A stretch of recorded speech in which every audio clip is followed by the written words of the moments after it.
uVan Wyk bekulindeleke ukuthi namhlanje ezokwethula ubufakazi malungana nobudlelwane bakhe nosomabhizinisi obhekene namacala obugebengu uVus'Muzi Khethmadlala.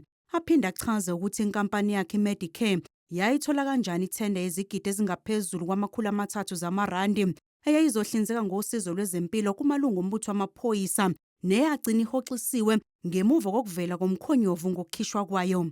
Ubufakazi ophambi kwekhomishana buveze ukuthi kunokusebenzisana phakathi kukaVan Wyk noMatlala. Ohola ubufakazi esicawini u-Advocate Charles Carlson obefunda isitatimende sikaVan Wyk ubalule ukuthi kunezinkomba zokuthi uVan Wyk noMatlala bayambandakanyeka ekushushumbisweni izidakamizwa. What the evidence leaders will be submitting in this regard is it is evidence of Mr. Matlala and Mr. Van Wyk involved in the dealing in cocaine.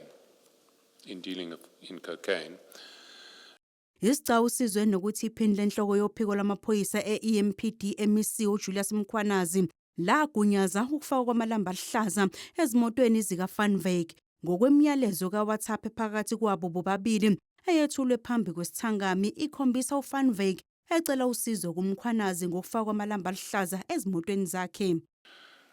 Mr. Van Wyk and Mr. Matlala were able to acquire some form of appointment that would reflect their status as having certain law enforcement, some kind of law enforcement status, and with that, blue lights for their vehicles.